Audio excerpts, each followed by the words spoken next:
Good morning, dear students. Welcome to my class. Dear students, in the previous week, we completed the second part of the third chapter of your English textbook, First Flight. We completed the chapter, we completed the explanation, we discussed question answers. I told you about its author, and we also discussed its summary, message, theme of the chapter, and question answers. So we completed the second part of the third chapter of your English textbook, First Flight. Now it is the turn of the third poem. So students, by seeing the pictures of the tiger, I am sure you must have guessed what's the poem name. Yes, students, dear students, you are absolutely right. Today we will start the poem A Tiger in the Zoo. But before we start the poem, I would like to tell you about its author.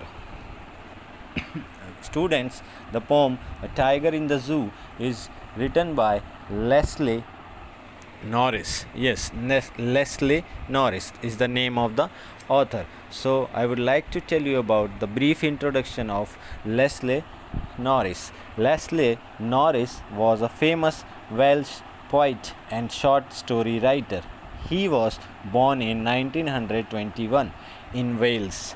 Leslie Norris had decided even at an early age that he would become a poet. He was very much interested in the poems of Dylan Thomas and Vernon Watkins. His first poem was published in 1938, but his first book of poetry came out in 1943, and Leslie Norris' first poem is what we are going to do, A Tiger in the Zoo. So, in July 1942, Norris married Catherine, better known as Kitty. They moved to England and trained themselves to be teachers. He shot to fame with his first publication, Finding Gold. His works won various awards, including the Cholmondeley Poetry Prize and the Catherine Mansfield Memorial Award. Leslie Norris died in 2006. So student, this was the brief introduction of the poet Leslie Norris. Now students, before we start the poem A Tiger in the Zoo, I would like to tell you a brief introduction of the poem as well. So please listen it carefully. The A Tiger in the Zoo poem. Here in this poem, a poet describes a tiger is walking in his little cage in the zoo. The tiger has beautiful stripes on his skin and has velvet-like soft paws, but the tiger is not happy. The poet says that if the tiger is not captured, he would have been hiding himself in shadows, hiding himself near the grass, near some water bodies, in order to catch its prey. The tiger would have terrorized the villagers also, who live at border of the forest. But the reality is totally opposite to this. He is locked in a cage which was made up of strong concrete material. The tiger ignores the visitor who come to see him at zoo. The tiger in this poem is described as helpless.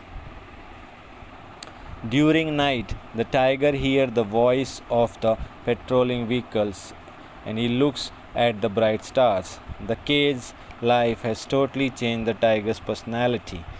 The poet is trying to convey an important message with the help of the poem, that is importance of freedom. That freedom is really important. If you are in a cage, it doesn't matter you are a lion, a tiger or any other beast, but in a cage you are a prisoner. You are confined in the cage, and freedom is really important more than anything. So it was the brief introduction of the poem Tiger in the Zoo. Now students, we will start the explanation of the poem stanza wise stanza. So students, in the next audio clip we will start the explanation of the poem. In this clips, that's it.